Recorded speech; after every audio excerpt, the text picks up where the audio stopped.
Bismillahirrahmanirrahim. Assalamualaikum warahmatullahi wabarakatuh.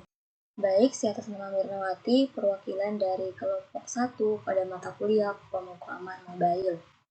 Nah, pada video ini saya akan menjelaskan mengenai apa sebenarnya itu REST API Server. Tetapi sebelum kita lanjut pada pembahasan REST API Server, nah terlebih dahulu kita harus mengetahui apa sebenarnya API ini. Nah, API ini itu merupakan singkatan dari Application Programming Interface. Nah, dari kepanjangan ini saja mungkin kita sempat terbayang gitu, sebenarnya arti dari API ini apa. Nah, di sini API itu merupakan sebuah software yang mengintegrasikan antara aplikasi yang lain dengan tujuan pembuatannya adalah saling berbagi data antara aplikasi yang sudah diintegrasikan. Nah, pada penjelasannya sudah lebih jelas, akan tetapi di sini kita akan tertuju pada kalimat ini, yaitu interface. Nah, interface ini pasti teman-teman sekalian agak bingung gitu, sebenarnya apa itu interface. Nah, interface sendiri itu adalah bagian yang sama antara dua atau lebih komponen terpisah pada sistem komputer. Nah, maksud dari ini itu merupakan bahwa interface itu merupakan antarmuka yang memiliki dua sistem komputer yang saling terhubung. Jadi kesimpulannya adalah bahwa API itu adalah antarmuka yang berupa kumpulan fungsi yang dapat dipanggil. Maksud yang dapat dipanggil itu berarti program lain dapat memanggil program yang dibuat oleh si server menggunakan API ini. Nah, terus API ini tuh ternyata memiliki penerapan yang sangat luas, di mana itu dapat diterapkan dalam bahasa pemrograman, library framework, sistem operasi, dan web API atau web server. Nah, dalam bahasa pemrograman sendiri, mungkin sadar dengan tidak sadar kita sudah menggunakan yang namanya API ini. Contohnya saja pada penggunaan kode igniter, itu pada kode igniter kita telah menggunakan yang namanya kode API. Nah, seperti apa itu kode API? Nah, ini dia.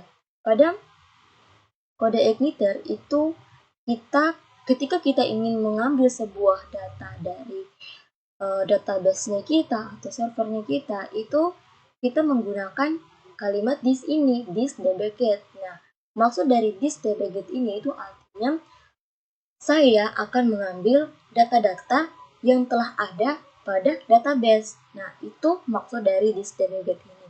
Nah, berarti secara tidak langsung itu kita telah menggunakan API ini pada bahasa pemrograman yang sederhana. Jadi, sadar dengan tidak sadar kita sebenarnya sudah menggunakan API dalam bahasa pemrograman dengan cara yang sangat sederhana. Contohnya saja pada kode igniter, atau bahkan pada bahasa pemrograman lainnya, misalnya itu HTML. Nah, ketika kita ingin mengambil data dari database kita, maka cara mengambilnya itu ya dengan perintah MySQL select from disertakan dengan nama tabel yang ingin kita ambil gitu. Nah, baik, kita lanjut pada pembahasan selanjutnya, yaitu setelah kita membahas API, nah tentunya kita akan membahas lagi namanya REST. Nah, apa sih REST itu? Nah, di sini itu REST merupakan gaya arsitektural perangkat lunak yang dibuat untuk memandu desain dan pengembangan arsitektur, serta di dalamnya mendefinisikan aturan-aturan membuat web service. Nah, berarti dapat kita tarik kesimpulan bahwa REST ini tuh merupakan hanya sebagai style saja, style dalam pembuatan API. Nah, terus aturan-aturannya pun tidak mesti baku gitu. Nah, jadi dalam REST ini tanpa menggunakan aturan-aturan pun itu dia akan tetap berjalan. Nah, jadi setelah kita mengetahui penjelasan dari REST API tadi, dapat kita ilustrasikan mengenai API ini gitu. Nah, di sini itu kita REST API ini bisa kita umpamakan terhadap yang namanya restoran gitu. Nah, dalam restoran pastikan ada yang namanya customer, atau kalau dalam API itu mungkin bisa kita sebut sebagai user. Nah, ada juga yang bertugas sebagai pengantar-ngantar makanan, atau mungkin bisa yang biasa mungkin disebut sebagai pelayan. Nah, di sini yang pengantar makanannya, yang pelayannya ini bisa kita umpamakan sebagai API-nya, karena API itu ya seperti penjelasan tadi yang merupakan penghubung antara si user ini terhadap si server ini.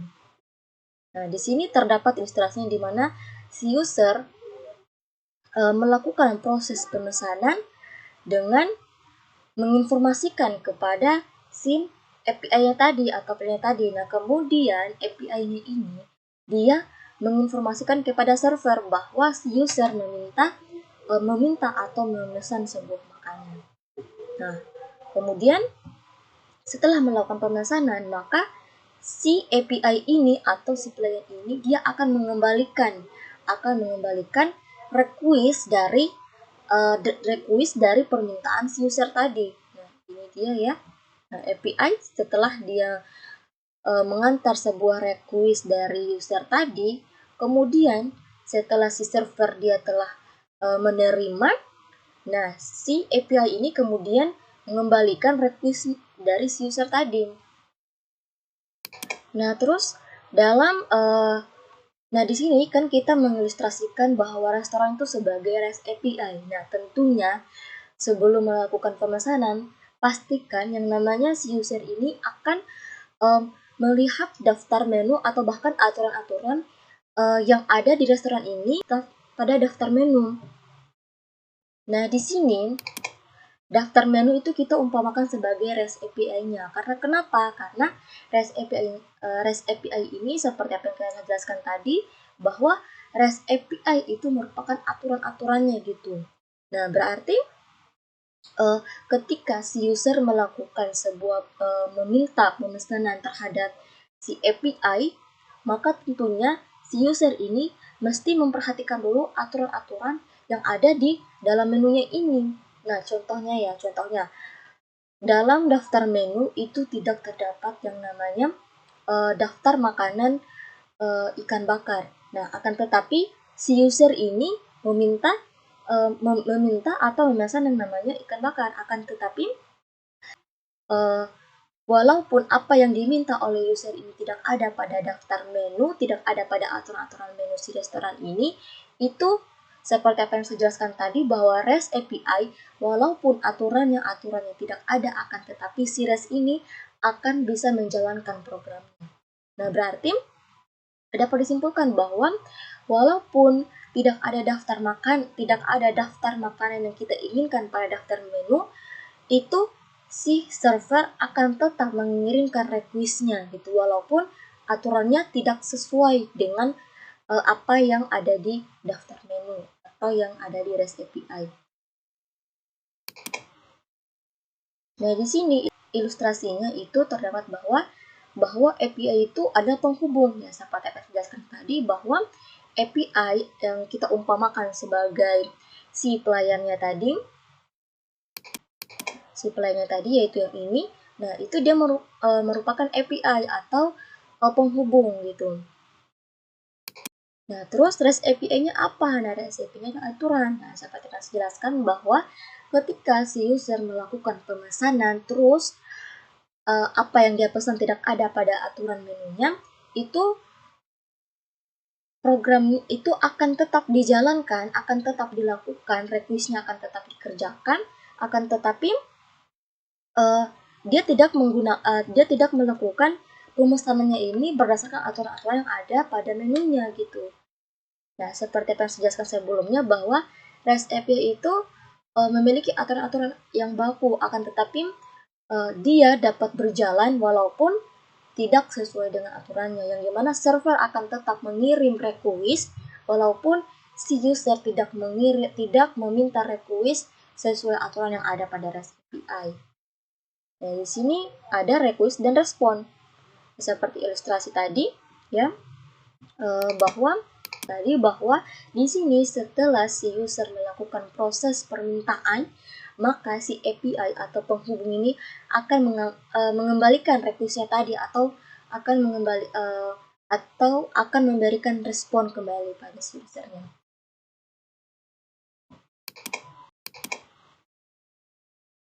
Terus data yang dikirim akan diterima seperti ilustrasi tadi, bahwa setelah kita mengirim request kemudian akan direspon. Nah, kemudian data yang kita kirim tadi akan kita terima kembali.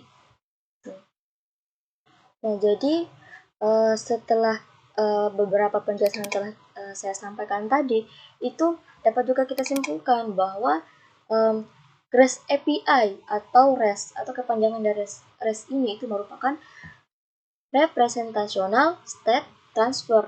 Nah, kemudian REST API itu merupakan sebuah gaya perancang gitu, seperti yang saya sampaikan bahwa REST API ini dia hanya sebagai style dalam perancangan, dalam pendesain kode. Terus dalam REST API juga dia mempunyai yang namanya stateless. Nah, stateless ini, biasa kan kalau dalam kode-kode program lain itu ketika kita ingin membuka sebuah program, maka dia akan memunculkan sebuah session, yang dimana session ini dia maksudnya sebuah program akan mengetahui bahwa yang membuka programnya ini adalah kita gitu. Dia akan mengirimkan identitas. Nah, sedangkan REST API ini dia tidak menggunakan yang namanya session ini. Nah, sehingga ketika dia ingin mengenali kita, maka kita harus tahu sebelumnya harus mengetahuinya gitu, bahwa kita akan membuka programnya. Nah, terus dalam REST API juga itu dia hampir semua URL-nya itu menggunakan atau protokol itu menggunakan HTTP gitu. Terus dalam REST API juga itu memungkinkan interaksi antara mesin. Misalnya ketika kita sedang mengakses Google, nah itu merupakan sebuah interaksi antara si user dan server. Nah, beda halnya dengan REST API ini. Nah, dalam REST API itu merupakan interaksinya antara mesin dan mesin gitu. Nah, jadi ketika kita melakukan sebuah program, maka program kita ini akan diterjemahkan oleh mesin lagi gitu. Nah, baik, pada pembahasan yang terakhir ini, kita itu akan membahas mengenai pengertian dari server. Nah, tadi sebelumnya kan sudah saya jelaskan dari apa itu API, apa itu REST.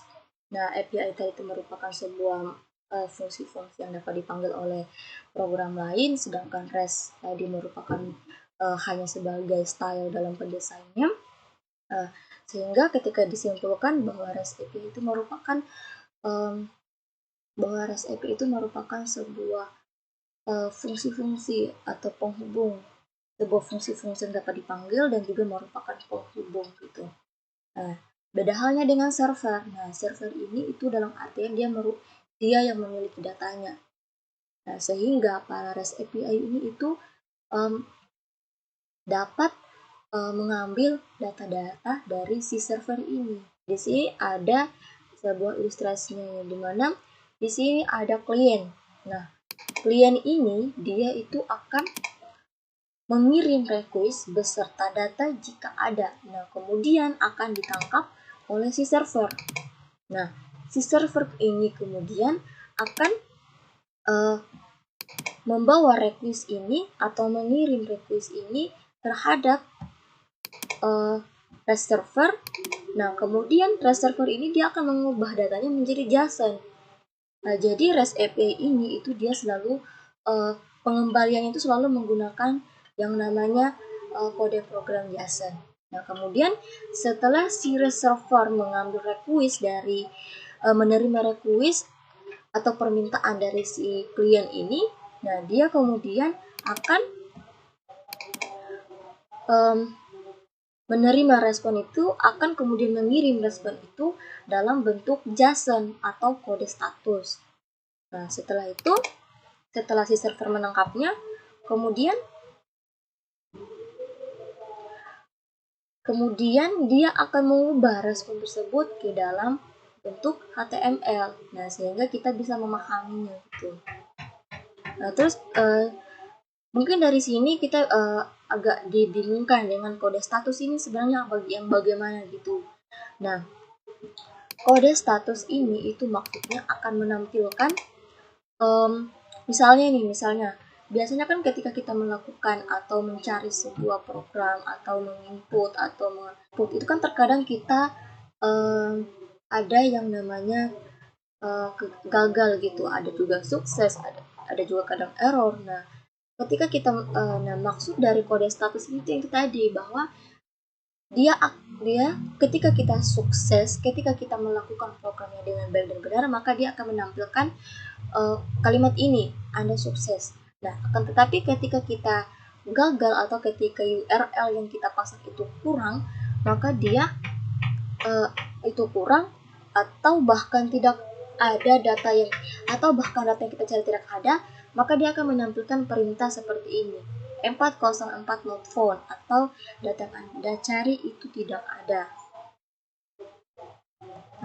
Baik, adapun implementasi REST API server pada kode Igniter 3 itu seperti ini. Nah, di sini ada yang namanya file kode Igniter 3. Nah, di sini sebelumnya saya sudah memang mendownload filenya. Di sini terdapat folder application, dokumentasi, sistem, dan user guide. Nah, di sini pada pembuatan server API ini kita hanya perlu membuat kontrolernya saja tanpa perlu membuat kode semacam kode HTML ataupun kode PHP. Nah, di sini yang dibutuhkan itu hanya kontrolernya saja untuk menjalankan programnya saja. Nah, di sini karena memang programnya sudah saya buat dari awal, dari sini tinggal saya jalankan. Nah, tetapi perlu diperhatikan dalam menjalankan REST servernya ini kita membutuhkan library yang ini untuk menjalankan kode programnya. Di sini ketika kita membuka Chrome itu yang tampil hanya kodenya dalam bentuk JSON. Beda halnya dengan program yang lain. Misalnya ini program saya seperti local host /toko. Nah, ini kan kenapa beda sama kode program server dan kode program biasa. Nah, karena ini dia dia menggunakan kode HTML. Nah, jadi ketika kita menggunakan kode HTML, ketika kita membukanya ke dalam Chrome, maka dia akan menampilkan bentuk program yang kita buat. Tetapi ketika kita membuatnya dalam bentuk server, maka yang dia tampilkan hanya kodenya dalam bentuk JSON gitu. Nah, di sini dia tidak ada tanda untuk tidak ada bentuk untuk menambah, tidak ada kode untuk menghapus, mengupload, bahkan mengupdate. Akan tetapi proses keempat metodenya tadi yaitu menambah, mengupload, menghapus, dan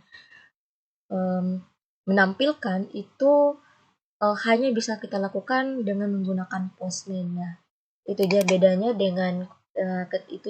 ketika kita membuat kode program biasa dengan membuat kode program server pada API ini.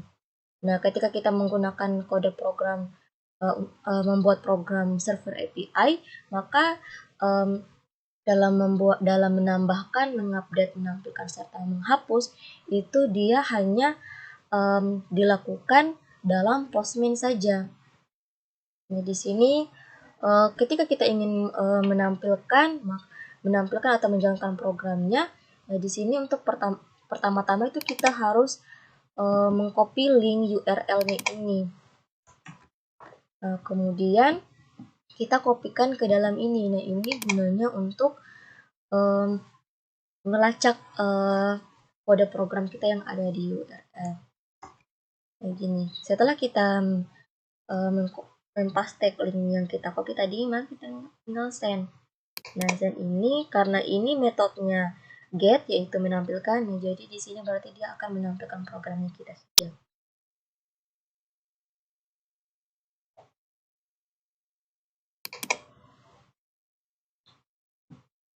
Nah, ini dia kode programnya kita tadi.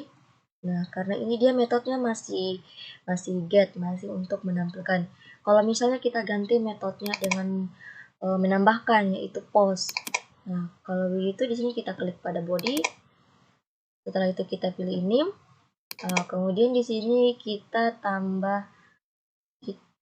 misalnya ID-nya kita tambahkan ID yang ke-6.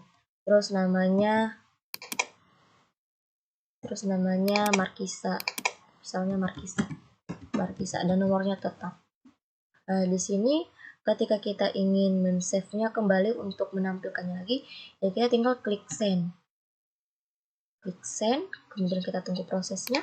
Nah, di sini kelihatannya bahwa data yang kita simpan tadi itu sudah tersave dan ketika kita ingin menampilkan kembali, ya kita tinggal get kembali saja. Kita get, kemudian kita send kembali. Nah, kalau untuk memastikan apakah datanya kita ini benar-benar ada, maka ya kita bisa membuka Chrome atau bahkan membuka MySQL form-nya kita gitu, tempat penyimpanan data kita. Ini kan masih 4 ya. Tadi kita sudah menambahkan data yang ke-6. Data ke-5 dengan ID yang ke-6.